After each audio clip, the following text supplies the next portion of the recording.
ও আমার পর্দার অন্তরে মা বোনেরা, আজকে জানি না কার দুনিয়ায় মা নাই, আজকে জানি না কার দুনিয়ায় বাবা নাই। ওই মা বাবার কবরখানে জান্নাতের বাগান বানাইয়া দাও। আয় আল্লাহ, যারা অসুস্থ আয় আল্লাহ তাদেরকে তুমি সুস্থতা দান করে দাও।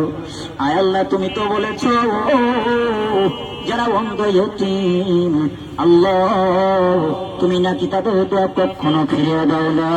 আয় আল্লাহ, আমি অন্ধ মানুষ, আমার মা নাই বাবা নাই, অনেকের মা নাই বাবা নাই। ওই মা বাবার কথা স্মরণ করি। আয় আল্লাহ, তোমার বান্দারা দান করিয়া যায়। আল্লাহ, তোমার বান্দাদের মনের বাসনা পূরণ করে দাও। আয় আল্লাহ,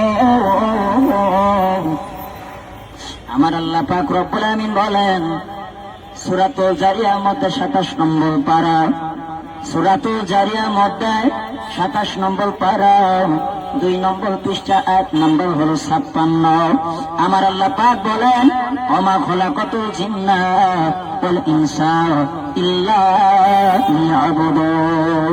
আল্লাহ পাক রব্বুল আমিন বলেন আমি জিন এবং মানুষকে বানাইলাম একমাত্র আমার গোলামি করার জন্য, একমাত্র আমার ইবাদত করার জন্য।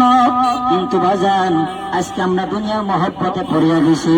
কেউ বা টাকার পাগল, কেউ বা গাড়ির পাগল, কেউ বা নারীর পাগল, কেউ বা বাজান গো ও ভাই গো, কয়দিন আর দুনিয়ায় বাঁচবা, যখন কবরে যাবা ওই কবরের সাথী নাই, ওই কবরে বাতি নাই, ওই কবরে একা একা কেমনে থাকবো। এই জন্য আমার বাজানদেরকে বলবো ও মা, তোমরা যারা বাড়িতে যাইতেছ, তোমরা যাওয়া আসার পথে অন্ধ এতিমকে একটু দান করে যাও। ও মা, আমি তো আপনাদের সন্তান, কারো বা ভাই, কারো বা সন্তান। ও বাজান গো, এই জন্য তোমাদেরকে 2টা পায়ে দিয়ে বলে যাও বাজান, আজকে গুনাহ করতে করতে অন্তরটাকে কালো বানা ফেলাইছ। ও বাজান গো, আমার আল্লাহ পাক রব্বুল আমিন বলে আমি কিছু শেয়ার করার দরকার নেই, শেয়ার করবেন সাকিরার ভিডিও, এইটা ভিডিও করবেন। আল্লাহ কত বড় মায়ের মাওলা, আমি আল্লাহ কত বড় মায়ের মাওলা। আমার আল্লাহ পাক রব্বুল আমিন বলেন কেউ যদি আমার দরবারে তওবা করতে পারো, তওবা করতে পারো, আমার আল্লাহ পাক রব্বুল আলামিন তোমার তওবা পছন্দ করবে, কবুল করিয়া নিবে।